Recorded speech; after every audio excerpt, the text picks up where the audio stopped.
Un gros merci à Édouard et à toute l'équipe d'adoration. C'est vraiment une joie de célébrer notre bon berger aujourd'hui. J'aimerais demander aux moniteurs de bien vouloir aller dans leur classe et c'est une joie de souligner le bon travail qu'ils ont fait cette année.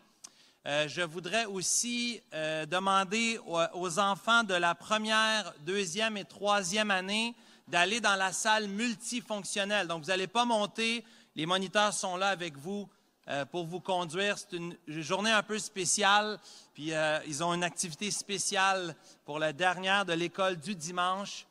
Dimanche prochain, 25 juin, on vous invite d'être ici. Il n'y aura pas de classe pendant le message, donc les enfants vont rester avec nous, apporter un petit crayon, quelque chose pour les faire dessiner. Ils vont rester avec nous pour le service et pour le repas du Seigneur. On aime que les enfants puissent voir une fois de temps en temps la Sainte Seine, la table du Seigneur.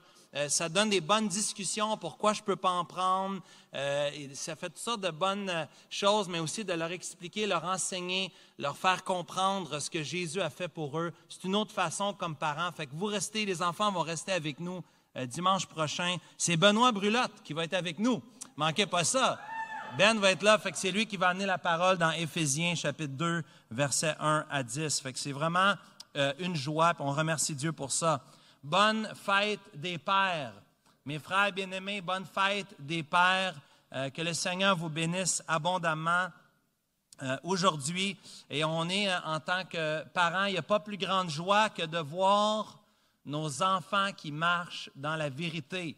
Et on est reconnaissant notre sœur Sophia Rabanal qui a terminé ses études à Parole de Vie, il y avait la graduation hier. Elle a reçu le Méritas là, pour le leadership spirituel. Donc vraiment, c'est une bénédiction. On est content d'entendre ces nouvelles. Priez pour elle dans le prochain mois, alors qu'elle est dans les camps, la partie stage à la fin de son année d'école biblique. On remercie Dieu pour ça.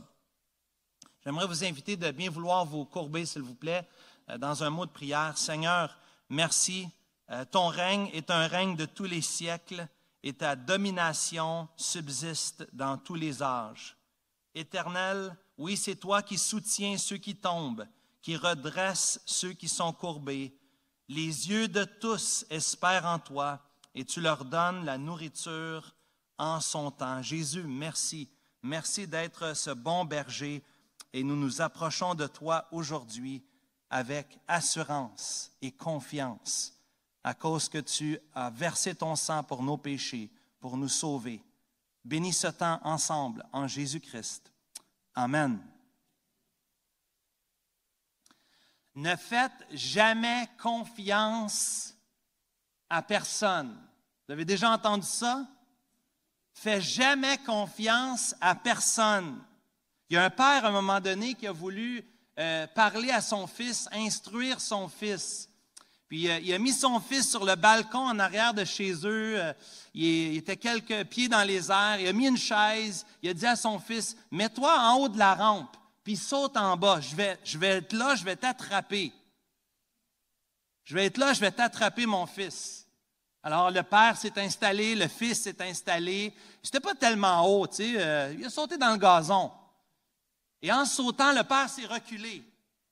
Et le fils a tombé.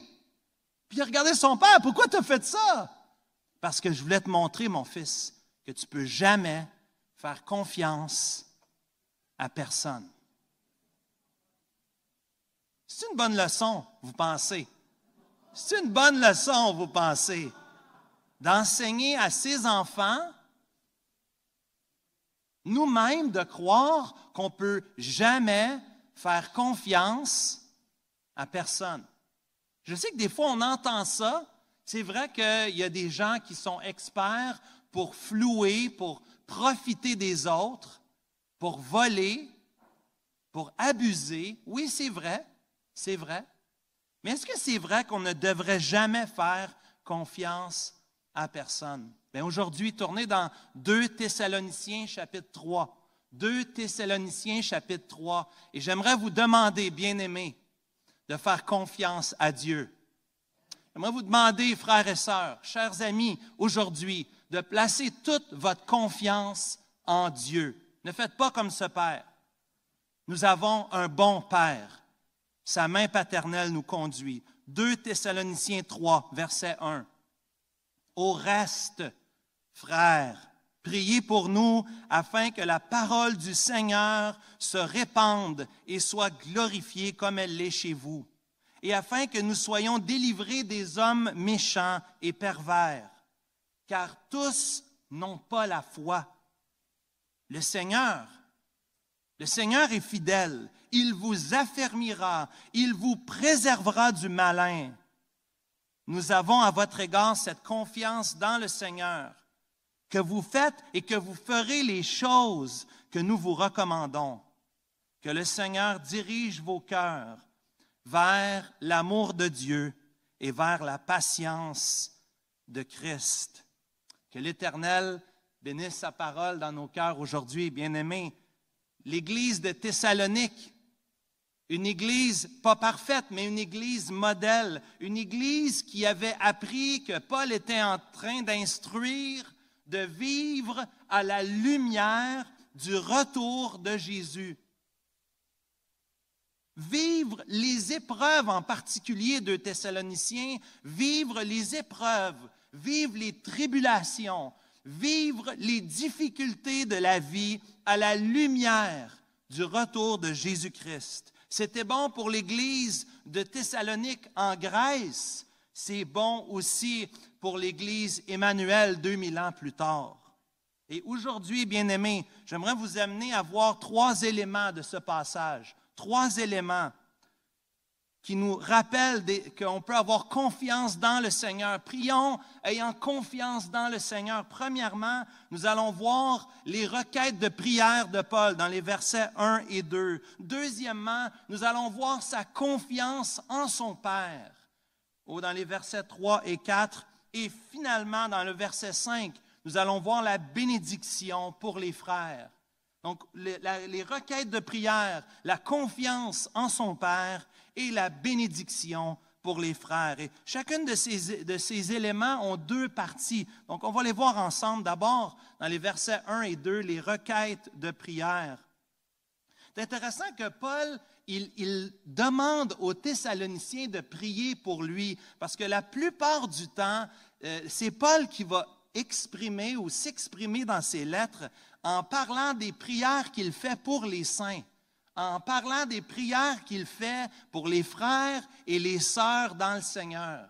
Paul, il dit qu'il prie pour les Thessaloniciens au chapitre 1, verset 2 de 1er Thessaloniciens, chapitre 4, verset 1, chapitre 5, verset 17, chapitre 1, verset 11 de 2 Thessaloniciens. Paul est constamment en train de rappeler aux Thessaloniciens qu'il prie pour eux. Bien-aimés, c'est la responsabilité de ceux qui sont des leaders spirituels, c'est de prier pour ceux qui sont sous notre responsabilité. Les apôtres étaient tellement occupés, il y avait tellement de tâches dans Actes chapitre 6 qu'on a demandé aux apôtres. On a demandé aux apôtres d'aider, de prendre soin de situations. Il y avait des veuves qui étaient négligées dans l'Église. Les veuves hellénistes, les veuves qui n'étaient pas juives, négligées dans l'Église naissante. Qu'est-ce qu'il fallait faire? Les apôtres ont décidé de nommer 7 personnes, 7 hommes qui étaient responsables d'organiser le service pour libérer les apôtres. Les libérer pourquoi? Pourquoi on devait libérer les apôtres? Parce qu'ils devaient se consacrer à la prière et à la parole. Et vous vérifierez dans Actes chapitre 6, c'est dit d'abord la prière et ensuite le ministère de la parole. Pas que la prière est plus importante que la parole, mais souvent on met la parole avant la prière. Le rôle des bergers de l'Église, c'est de prier pour les membres de l'Église. C'est de s'enquérir et d'aller auprès de Dieu, d'intercéder auprès de Dieu pour les membres, pour les frères et les sœurs de l'Église. Ici, Paul demande souvent, va souvent parler de ses prières, mais ici, c'est spécial. C'est pas aussi souvent qu'il demande des prières pour lui-même. Il le fait à l'occasion, mais moins souvent qu'il va déclarer ses prières pour les frères et les sœurs de l'Église. Ici, il leur demande de prier pour lui et pour ses collaborateurs. Et cette requête de prière ici, c'est de prier pour nous. On le voit aussi dans 1 Thessaloniciens, chapitre 5, au verset 25. Ici, Paul réalisait qu'il avait besoin de soutien dans la prière, que son ministère n'était pas un ministère indépendant de Dieu, indépendant du soutien des frères et des sœurs. Non, Paul avait besoin qu'on prie pour lui et pour ses collaborateurs. Paul avait besoin, l'Église avait aussi besoin, parce que quand je prie pour quelqu'un d'autre, ça change ma perspective. Quand je prie pour les autres, j'enlève mes yeux de moi-même et je commence à intercéder pour un frère ou pour une sœur, ça change ma perspective.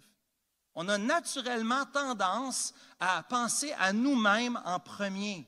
Lorsque je prie pour un frère, lorsque je prie pour une sœur, ma perspective change. Je vois ses besoins. Je demande à Dieu d'aider cette personne-là dans sa vie, avec ses défis. Plutôt que de regarder mes petits bobos, mes problèmes, mes épreuves. C'est vrai que des fois, on vit des choses difficiles. Mais bien aimé, prier pour les autres, on est en train de considérer les besoins des autres. Notre cœur s'élargit pour les autres.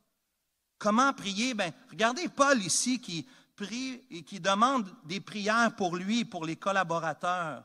Paul était un frère doué, probablement après le Seigneur Jésus, dans le Nouveau Testament, tout le monde dirait que Paul est l'homme le plus doué, le plus habile, l'évangéliste, le prédicateur, un homme qui a fait des choses incroyables, un apologète, il a défendu la foi, il a formé des disciples, il a coaché, il s'est reproduit dans d'autres hommes, d'autres leaders, d'autres femmes.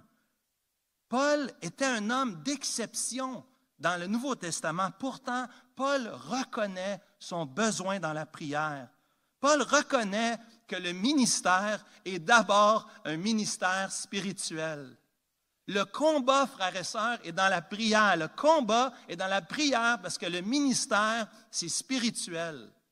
Ce n'est pas charnel. On ne lutte pas contre la chair et le sang, mais contre les dominations, les autorités, les princes de ce monde des ténèbres, contre les esprits méchants dans les lieux célestes. Oui, le combat est spirituel.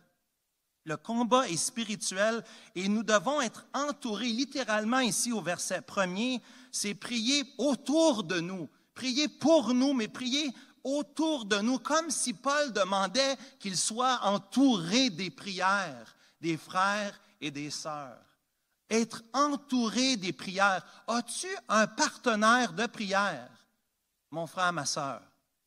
As-tu un partenaire avec lequel tu vas prier? Ta femme, ton mari? Beaucoup de couples ne prient pas ensemble. Je suis aussi coupable. On est occupé. Il y a plein de responsabilités. Puis prière, on dirait que c'est la dernière affaire. Bien-aimé, la prière, c'est là que ça commence. Le combat est là, dans la prière. Le combat spirituel demande un travail d'équipe. Faire équipe ensemble, oui, mais faire équipe avec Dieu pour lutter dans la prière. Les requêtes de prière, ici c'est intéressant, souvent lorsque j'assiste au groupe de prière de l'Église, on a souvent tendance à penser à des besoins ici-bas. C'est normal. On vit ici-bas sur terre, on pense d'avoir une meilleure santé, on demande à Dieu de la réussite, on demande à Dieu peut-être pour plus d'argent ou pour une vie plus facile. On demande à Dieu toutes sortes de choses et Dieu est intéressé par tout. Ce n'est pas que Dieu n'est pas intéressé par nos besoins, notre situation. Il comprend la complexité de la vie, il a vécu parmi nous. Mais ici, Paul demande deux choses spécifiquement. Dans les requêtes de prière, il demande deux choses spécifiques au verset 1er. Au verset 1er et au verset 2e. La première requête ici de Paul, c'est que la parole du Seigneur se répande et soit glorifiée. Ici, répandre a un sens, c'est la métaphore d'un coureur, d'un athlète, d'un sprinteur. C'est ça le sens du mot ici. C'est un sprinteur qui va de l'avant, qui court une course. Et quel est le but de courir un 100 mètres? C'est quoi le but? Se tenir en forme, hein? C'est pour le fun, on met sa musique, on jogue tranquillement. C'est quoi le but d'un sprint? C'est de gagner, c'est d'arriver en premier, c'est de courir plus vite que les autres et arriver à la ligne, franchir la ligne avant les autres. C'est l'image ici. On ne parle pas d'un marathon, on parle ici d'un sprint, d'une course rapide où on va le plus vite possible. Le sens du mot ici, c'est de répandre, de faire circuler le message le plus rapidement possible. Les jeunes, vous direz aujourd'hui que le message est devenu viral. Hein? Quand c'est un message qui est devenu viral sur les réseaux sociaux, c'est un contenu diffusé sur le web qui prend rapidement de l'ampleur grâce aux nombreux partages. C'est ça l'effet viral. Je suis tellement vieux, il a fallu que je vérifie c'était quoi la définition. Hein? L'effet viral ici, c'est dans un message qui sort tellement vite qu'il se répand partout. C'est partout sur les réseaux sociaux. C'est l'idée de Paul ici. L'idée de Paul, guidée par l'Esprit Saint, c'est que la parole se répande rapidement, qu'elle court de façon victorieuse. Notez bien, de façon victorieuse et triomphante. Nous voulons que la parole ne soit pas étouffée, ne s'arrête pas. Nous voulons que la parole s'étende rapidement, qu'elle soit connue de tous. En plus, il prend la deuxième qualification dans ce premier élément, dans cette première requête, que la parole soit glorifiée. L'idée ici, c'est que la parole de Dieu soit honorée, qu'elle soit dans la splendeur et respectée de tous. Nous voulons que la parole de Dieu prenne place, non seulement de façon quantitative, de façon rapide, mais de façon qualitative, en profondeur, qu'elle ait un impact. Et que ceux qui l'entendent puissent l'honorer, le glorifier, avoir de la révérence. Comment honorer la parole de Dieu? Comment on peut honorer, répandre la parole? On peut comprendre cette idée-là d'en parler avec notre voisin, avec notre prochain.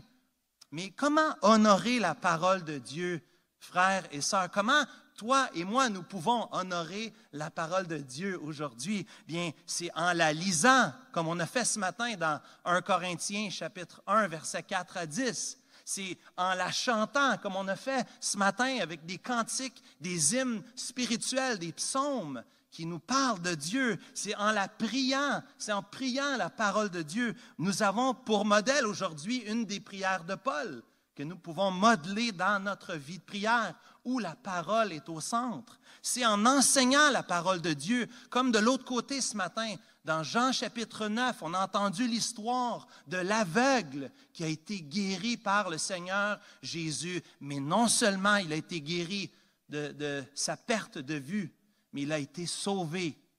Nous avons entendu sa confession à la fin du chapitre 9. Dans Jean chapitre 9, comment Dieu l'a sauvé, lui a donné une nouvelle vie, plus que des nouveaux yeux, un nouveau cœur, une nouvelle vie. Oui, c'est en la mettant en pratique. Comment on honore la parole de Dieu, frères et sœurs, c'est en la mettant en pratique.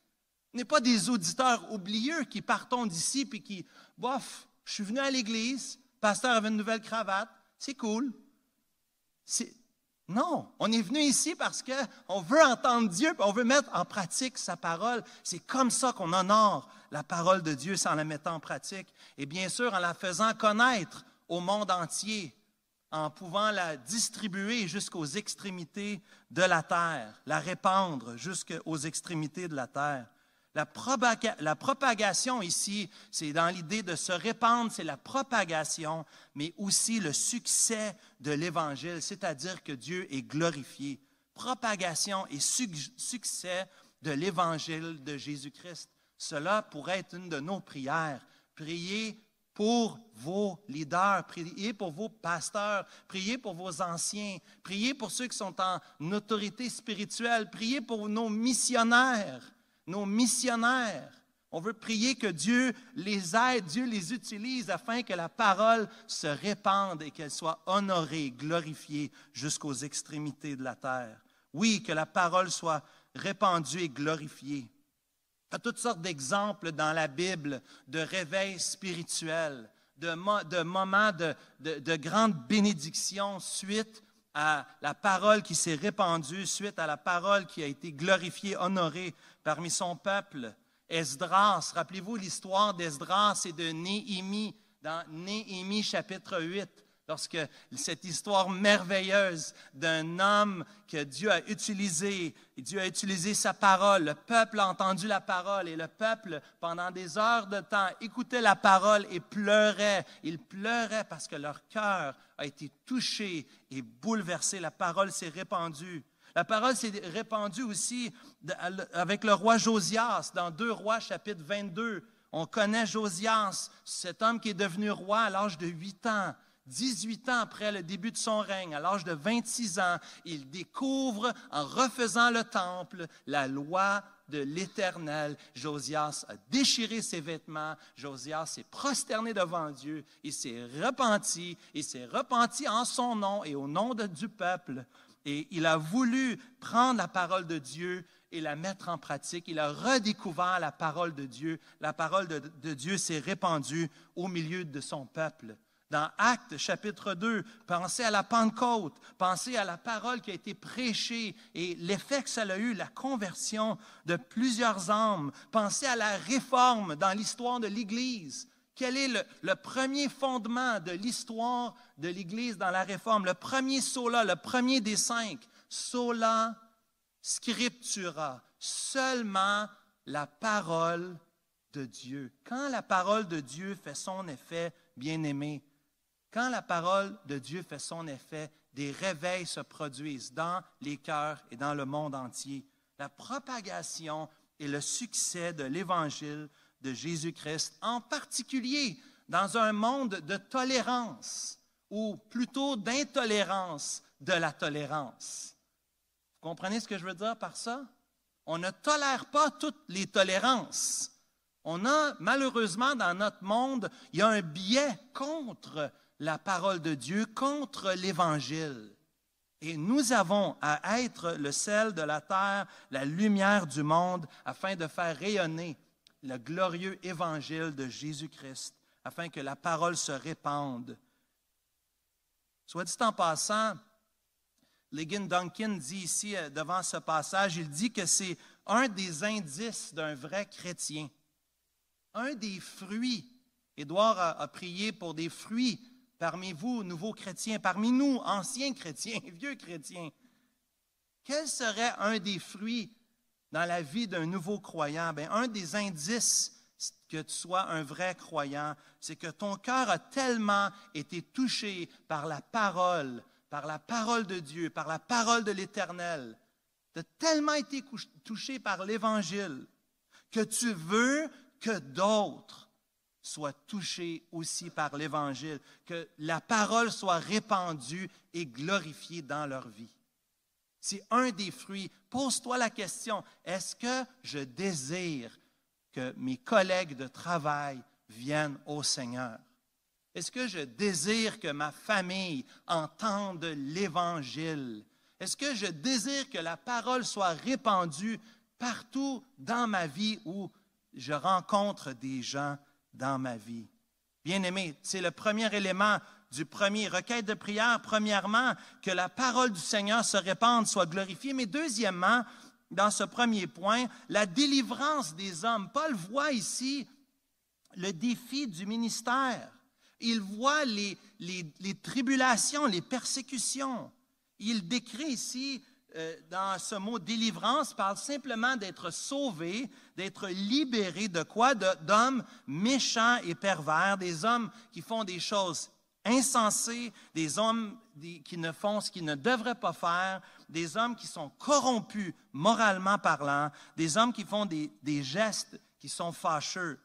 Il dit que ce sont des gens qui n'ont pas la foi, c'est-à-dire qui n'ont pas répondu suite à l'annonce de l'Évangile en croyant dans le message de l'Évangile, qui n'ont pas la repentance et la foi. Paul voit cette catégorie de personnes ici qui dérangent, qui empêchent, qui mettent des embûches à la réception du message de l'Évangile. Qui sont? La question ici, ce serait à qui Paul peut bien faire référence ici? À qui il fait référence? Probablement, on pourrait penser les Juifs. C'est ce qu'on a entendu de l'autre côté à l'école du dimanche. Les Juifs, la partie de la circoncision, ceux qui s'opposaient à l'Évangile, tellement pris dans leur tradition qu'ils ne voyaient pas la beauté, la splendeur de l'Évangile qui était en train d'être accompli, du message de l'Ancien Testament qui était en train d'être accompli en Jésus et dans la naissance de l'Église. Tellement aveuglés par le système qu'ils avaient perdu, ils voyaient l'arbre, ils avaient perdu la forêt. La forêt, le message, le glorieux évangile. Probablement ici que Paul fait référence aux Juifs de Thessalonique, dans Actes 17 au verset 5, qui étaient jaloux, qui prirent avec eux quelques méchants hommes de la populace, qui provoquèrent des attroupements, qui répandaient l'agitation dans la ville. Ils se portaient à la maison de Jason. Ils cherchaient Paul et Silas pour les amener vers le peuple.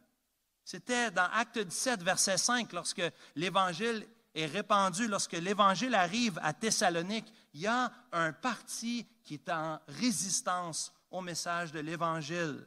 Possiblement que ce sont les Juifs de Corinthe, du temps de Galion, qui était proconsul de l'Achaïe. Les Juifs se soulevèrent unanimement contre Paul et le menèrent devant le tribunal. Acte 18 au verset 12. Oui, c'est un rappel, frères et sœurs, du parti de la circoncision des Juifs qui s'opposaient à l'Évangile. Mais ne vous y trompez pas, ce n'est pas seulement les Juifs qui étaient contre l'Évangile. Il y a des païens, à Philippe en particulier, et aussi, on voit dans l'histoire de Philippe que c'est des non-Juifs aussi qui s'opposent à l'Évangile. Ce n'est pas juste les Juifs qui s'opposent à l'Évangile. Bien sûr, nous pouvons prier pour la délivrance. Nous pouvons prier pour que Dieu ouvre des portes et que les hommes méchants, pervers, qui n'ont pas la foi, puissent laisser le peuple de Dieu faire le travail que Dieu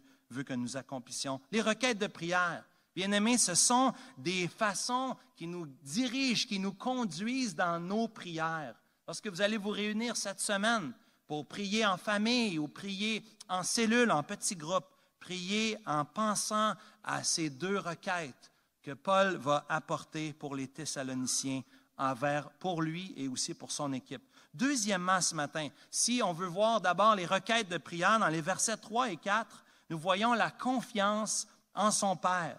Ici, il semble qu'il y a un jeu de mots dans l'original. Les hommes méchants qui n'ont pas la foi à la fin du verset 2 sont mis en opposition avec le Dieu fidèle. Le Dieu fidèle. Les hommes qui n'ont pas de foi, mais le Dieu qui est fidèle. Des hommes qui rejettent Dieu et Dieu, lui, ici, qui prend soin de son peuple. Ici, nous voyons cet attribut de Dieu au verset 3. Merci à Édouard, à toute l'équipe de nous avoir conduits dans les chants ce matin. Et entre autres, vous avez remarqué qu'on a chanté au sujet de la fidélité de Dieu, qui est une de ses plus belles, un de ses plus beaux attributs. Si on parlait au verset 2 des hommes qui sont méchants, les hommes ici qui font le mal, ici au verset 3, vous allez remarquer avec moi, non seulement les hommes qui font le mal au verset 2, mais la présence du malin au verset 3. Ici, le malin, c'est le diable ici. Ici, le malin, c'est celui qui est Satan. La Bible l'appelle Satan. Et Dieu, en contraste avec Satan, est tout le contraire. Le Seigneur est fidèle. Nous chantons que sa fidélité est grande. Dieu fidèle, tu ne changes pas. Dans Lamentation 3, verset 23, nous chantons, nous nous rappelons que les bontés de l'Éternel ne sont pas épuisées. Ses compassions ne sont pas à leur terme. Elles se renouvellent. Oh, que ta fidélité est grande. Fidélité de Dieu se voit partout dans la Bible. Quand tu prends le temps de regarder ce que Dieu fait et comment Dieu travaille, le cœur de Dieu, c'est incroyable. On se prosterne devant lui pour reconnaître sa fidélité. Fidèle dans sa création. Depuis toujours, il soutient toutes choses par sa parole puissante. fidèle à ses promesses. Toutes les promesses du Seigneur vont s'accomplir. Il y en a déjà des centaines qui se sont accomplies dans la venue, dans la mort, dans la résurrection du Seigneur Jésus, mais toutes ces promesses, chacune d'entre elles, vont s'accomplir. Fidèle dans le salut, fidèle dans la souffrance, fidèle dans la tentation. Et ici, Paul rappelle aux Thessaloniciens que Dieu est fidèle, il est digne de confiance, il nous protège contre l'ennemi de nos âmes. Dieu est fidèle, il est le véritable. Nous pouvons avoir paix, sûreté, assurance en lui. Ce que Dieu fait n'est pas arbitraire. Dieu est tellement juste que tout ce qu'il dit, il va le faire. Il ne va jamais manquer dans aucun de ses engagements, dans aucun de ses engagements, de ses promesses, frères et sœurs. Attachez-vous aux promesses de Dieu fermement. Rappelez-vous que Dieu n'est pas comme ce père qui a dit « saute » et qui s'est enlevé.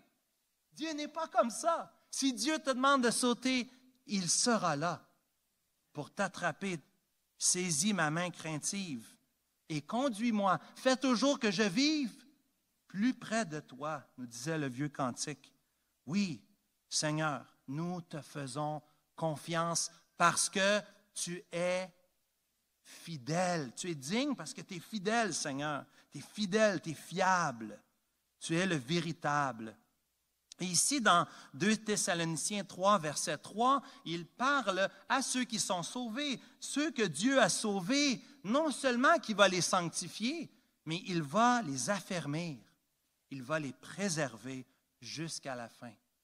Frères et sœurs, si je pouvais perdre mon salut, ça ferait longtemps que je l'aurais perdu. Vous m'avez bien compris? Si je pouvais perdre mon salut, ça ferait longtemps que je l'aurais perdu. Je ne suis pas fidèle. Envers ma femme, oui, mais je ne suis pas fidèle en ce sens. Je ne garde pas toujours les commandements. J'ai besoin que Dieu m'affermisse. J'ai besoin que Dieu me préserve. J'ai besoin que Dieu me garde. Il me gardera, car mon Sauveur m'aime tant. Ce n'est pas parce que je suis bon, pas parce que tu es bon, mon frère, ma soeur. On a besoin de Dieu. Dieu est fidèle. C'est lui qui nous affermit, qui nous préserve. Ici, le réconfort dans l'affliction pour les Thessaloniciens se voit dans ces deux verbes. Regardez les deux verbes avec moi au verset 3. Il les affermit, c'est-à-dire que ça nous parle ici de sécurité intérieure. Ça nous parle que Dieu nous donne la force. Ça dit que Dieu va nous renforcer, nous rendre plus forts et plus fermes dans la foi. Oh oui, Dieu a dit qu'il ferait ça. Comment Dieu peut affermir le cœur de son enfant? Comment il peut faire ça? Une des manières qu'il le fait, c'est au travers les épreuves et les afflictions. Jacques chapitre 1, les épreuves vont servir pour construire notre foi, l'épreuve de notre foi. Oui, Dieu veut t'affermir et pour t'affermir, il faut aussi qu'il permette que nous soyons éprouvés et testés. Cela fait partie de son bon plan pour nous. Mais deuxièmement, il veut nous préserver. Cela parle ici de protection extérieure. C'est l'image dans l'original d'un soutien, d'une protection militaire. Dieu, comme un soldat, comme un bataillon, va protéger quelqu'un. Vous avez vu quelqu'un qui avait la sécurité militaire? On ne s'approche même pas. Hein? Tout est planifié, tout est structuré, tout est organisé parce qu'on va garder et préserver cette personne-là par le soutien militaire. Ici, Dieu nous garde proche de son cœur et Dieu nous assure, 2 Thessaloniciens 3, verset 3, qu'il nous gardera, qu'il nous préservera du malin. Cela ne promet pas ici absence de difficultés, mais plutôt que nous serons préservés au travers les difficultés de la vie. Intéressant, peut-être que Paul ici, certains pensent que Paul pense au Notre Père. Vous vous rappelez le Notre Père? Au verset 13, un peu plus bas, hein? Il dit, « Ne nous induis pas en tentation, mais délivre-nous du mal » ou « délivre-nous du malin ». Ici, ce serait probablement une référence que Paul est en train de faire concernant le soutien de Dieu, comme nous voyons dans le Notre Père, concernant le diable et ses agents. Nous venons de parler dans 2 Thessaloniciens chapitre 2 de l'impie. Si vous n'étiez pas là, on a vu dans 2 Thessaloniciens chapitre 2 l'impie, le fils de la perdition, qui est ici l'Antéchrist, un des agents du diable, qui, à la fin de toute chose, viendra pour qu'il soit prosterné, qu'on puisse l'adorer. Oui, c'est un des agents du malin, mais Paul veut rappeler aux Thessaloniciens pour les encourager. Sachez que Dieu nous préserve et nous garde du malin. Nous n'avons pas à lutter contre la chair et le sang. On l'a dit tout à l'heure, mais savez-vous ce qu'il est dit au verset 11, juste avant ce verset-là dans Éphésiens chapitre 6? « Revêtez-vous de toutes les armes de Dieu afin de pouvoir tenir ferme contre les ruses du diable, car nous n'avons pas à lutter contre la chair et le sang. » Paul est très conscient du combat spirituel dans la prière. Et un des grands mensonges, le poète Charles Baudelaire aurait dit, « La plus belle des ruses du diable est de vous persuader qu'il n'existe pas. » La plus belle des ruses du diable est de vous persuader qu'il n'existe pas. C'est un mensonge. Dieu existe. Nous vivons dans un combat spirituel. Nous ne luttons pas contre la chair et le sang, mais que Dieu nous aide à lutter contre l'ennemi.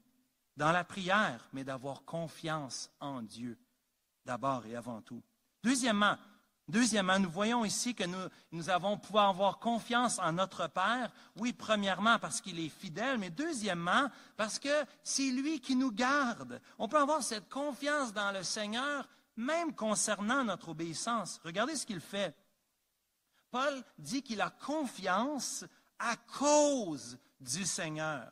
Littéralement, il a l'assurance, il voit la fiabilité, il peut dépendre de l'obéissance des Thessaloniciens parce qu'il a confiance en Dieu.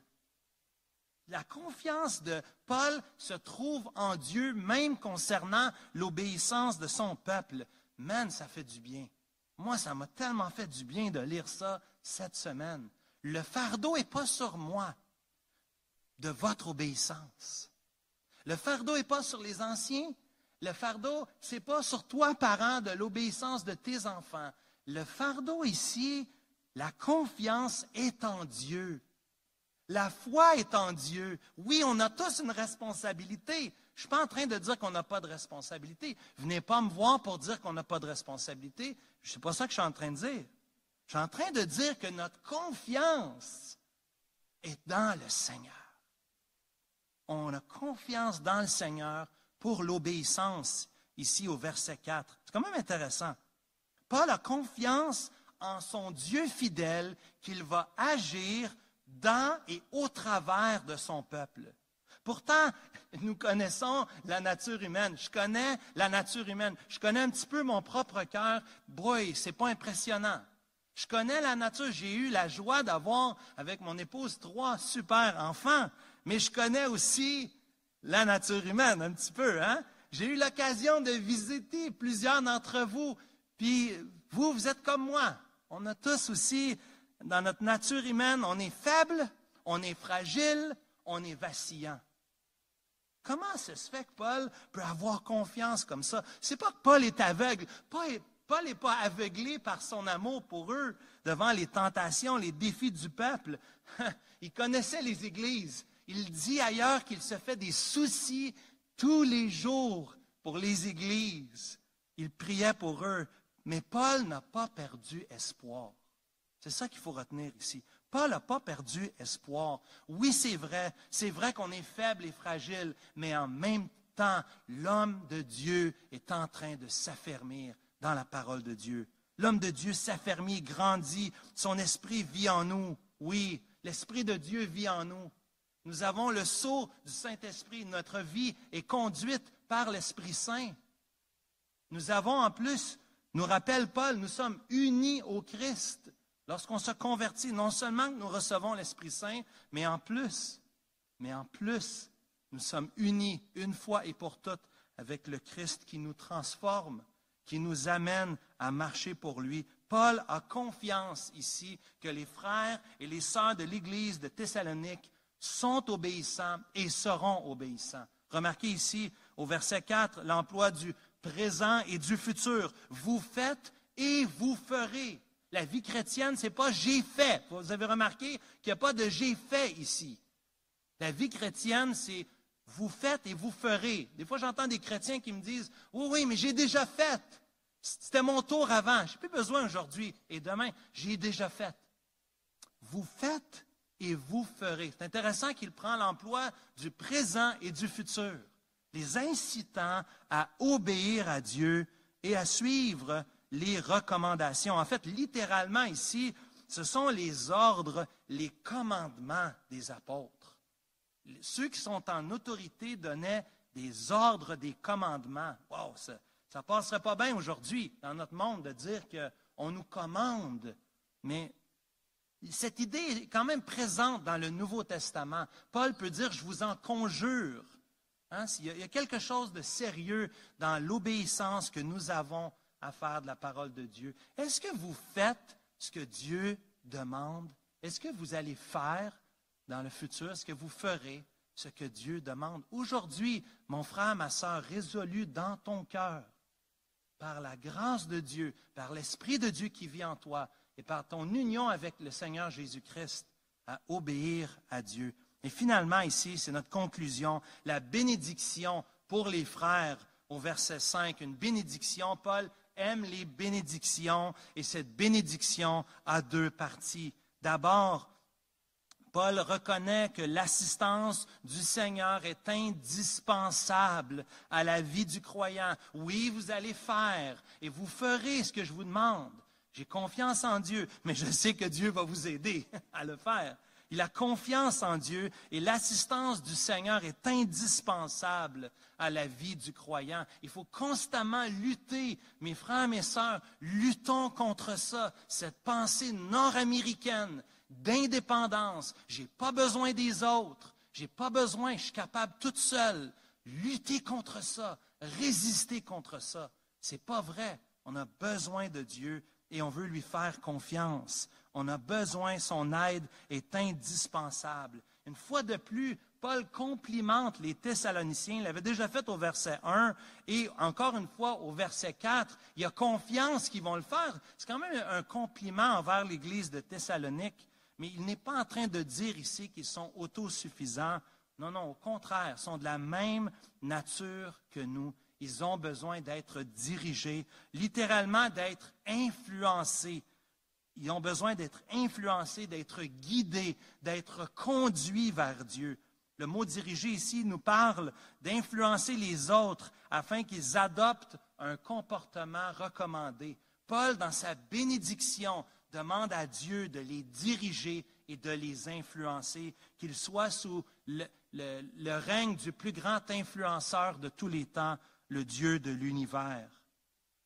Nous voyons ici qu'il veut que les cœurs soient dirigés. Vous remarquez ici que ce n'est pas les comportements, mais c'est les cœurs, c'est-à-dire le centre de sa personne, la tête, les pensées, les émotions et aussi les affections. Le centre d'une personne, centré sur Dieu. Et centré sur quoi? Mais deux choses, l'amour de Dieu et la patience de Christ. Quelle prière de bénédiction. Oui, que ton cœur soit dirigé vers l'amour de Dieu, que ton cœur soit entier pour Dieu, que l'amour que tu as pour Dieu soit augmenté, que tu aies le désir ici de t'approcher de Dieu, que tu combattes ici le désir de faire le mal par le désir d'aimer Dieu et de le servir. Et c'est important que nos cœurs grandissent dans l'amour de Dieu. Plusieurs chrétiens, malheureusement, luttent avec cette idée que Dieu les aime vraiment. Ils pensent que Dieu les a aimés, Dieu les a sauvés, mais que des fois, c'est comme si Dieu m'a oublié.